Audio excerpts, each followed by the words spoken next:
중국에서는 각종 커뮤니티를 통해 한국은 가난하다라는 이야기가 수도 없이 올라오고 있는데요. 솔직히 한국의 물가가 많이 오르고 청년 실업이 급증했다는 이야기들은 사실이라고 할 수 있습니다. 하지만 중국인들은 이 정도의 이야기를 하고 있는 것이 아닌 아예 말도 안 되는 이야기를 해대며 한국을 까고 있는 중인데요. 지금 들려오고 있는 소식은 되려 중국이 어떤 상황에 닥쳐 있는지를 말해주고 있습니다.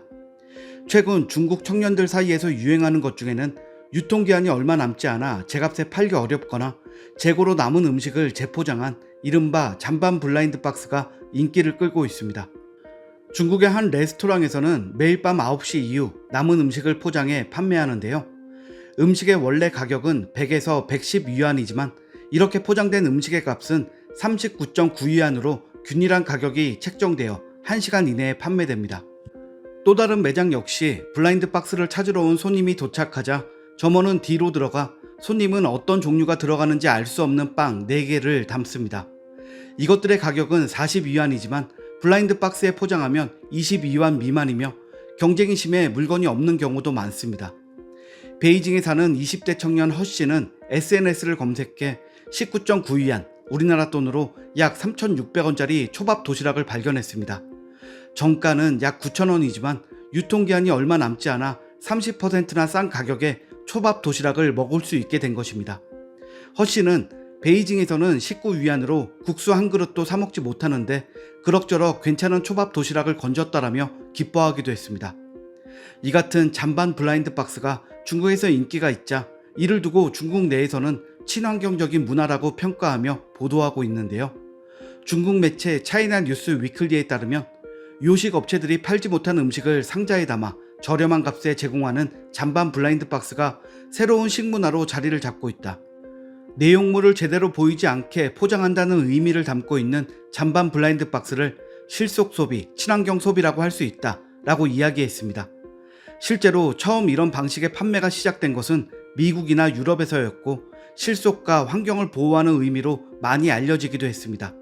하지만 사실 중국에서 지금 잔반 블라인드 박스가 유행을 하고 있는 가장 큰 이유는 구직난에 허덕이는 젊은 청년들이 원하지 않는 선택의 한 방법이라고 할 수 있습니다.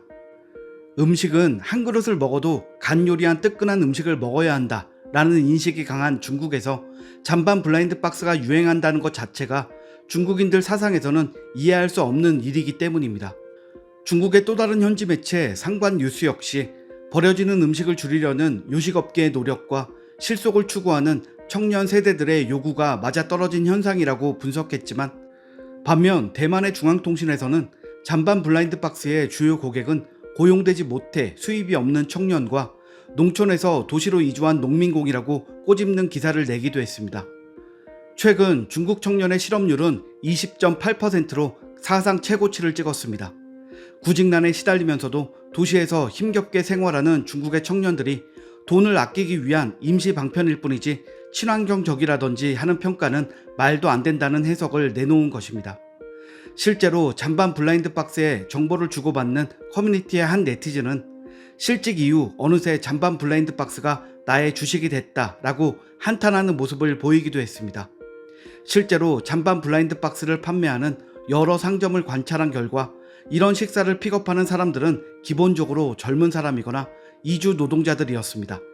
또한 잔반 블라인드 박스의 경우 제조일자와 유통기한이 없어 언제 만들어진 음식을 넣었는지에 대한 정확한 정보가 없다는 것이 문제가 되기도 했으며 댓글조차 신선한 것을 먹을 수 있는 돈이 있다면 남은 음식을 먹고 싶은 사람이 어디 있냐, 먹다 남은 음식을 아주 아름답게 묘사하는 사람들, 그와 그의 가족은 먹다 남은 음식을 먹으러 자주 갈까? 라며 이야기를 하고 있습니다. 중국에서 실속 소비라고 설명하는 잔반 블라인드 박스는 물론 실속 소비의 입장에서 보면 좋은 일이라고 할 수 있습니다.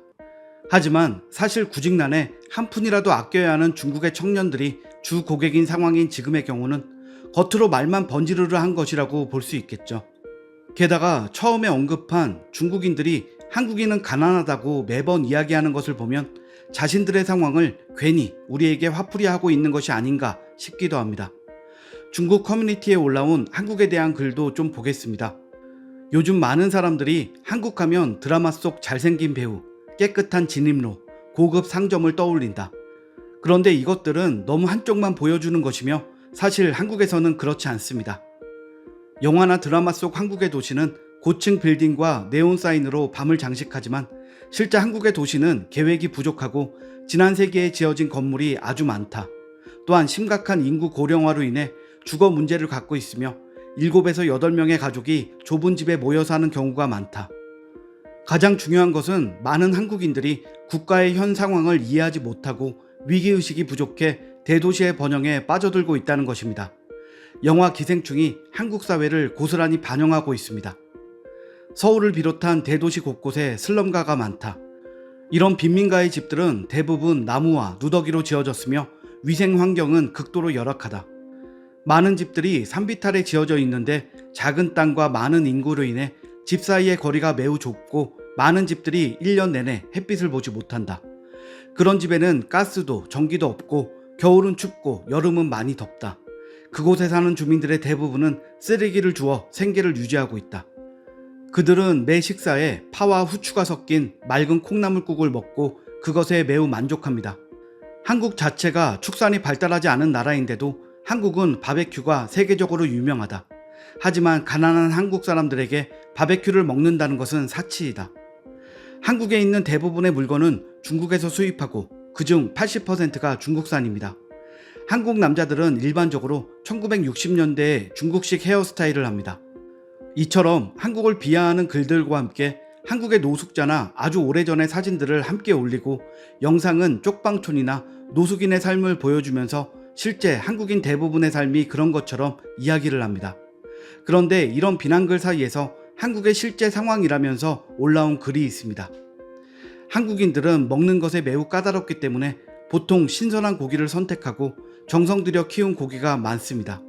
엄선된 재료는 품질이 높기 때문에 가격이 상대적으로 높을 것입니다. 바베큐 식당의 서비스가 매우 좋고 평범한 고기를 주문해도 반찬이 푸짐하게 나옵니다. 실제로 한식 바베큐는 일반적인 중국산 고기보다 약 10에서 40위안 더 비쌉니다. 하지만 그만한 가치가 있습니다. 여러분, 한국인들이 고기가 살 여유가 없다고 어리석게 생각하지 마세요. 라는 글인데요. 이 글의 한 중국인은 한국인인 당신이 중국인인 척 하러 온 거 맞죠?